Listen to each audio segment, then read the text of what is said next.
50-50 হয়ে গেছে এখন মেল পার্টনার আর ফিমেল পার্টনারের কারণ। এখনকার ছেলেপুলেরা দেখতে পাওয়া যাচ্ছে খুব সহজে কনসিভ করতে পারছে না। এই ঘটনাটা আগে তো এরকম ছিল না, খুব সহজে কনসিভ করতো মানুষ। প্রথম কথা হুম আমাদের জানা দরকার হুম যে ইনফার্টিলিটি কথাটা কাকে বলা হয়, যে কাদের বন্ধ্যাত্ব হচ্ছে। হুম যদি একটা ইয়াং কাপল 1 বছর হুম নর্মাল রিলেশনে থাকে, প্রেগনেন্সি না হয়, হুম তখন তাকে আমরা বলি ইনফার্টাইল।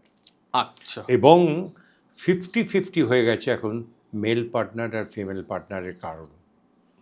এই যে আগেকার দিনে ছিল বাচ্চা হচ্ছে না মানে সমস্ত দোষ বউটার, হুম আর তাকে ওই জ্বালিয়ে দাও, পুড়িয়ে দাও, বাড়ি থেকে বার করে দাও, এসব নানা ঘটনাগুলো দীর্ঘদিন সরিয়ে রাখতো, শুভ অনুষ্ঠান থেকে সরিয়ে রাখা। যাচ্ছে তাই জিনিস ছিল। হুম ইটস বিন প্রুভড যে আমরা দেখেছি 50% ছেলেদের জন্য হয় না, 50% মেয়েদের ফ্যাক্টরের জন্য হয় না। 1 বছর কেটে গেলে তখন ইনভেস্টিগেশন করে দেখা দরকার কেন হচ্ছে না। হুম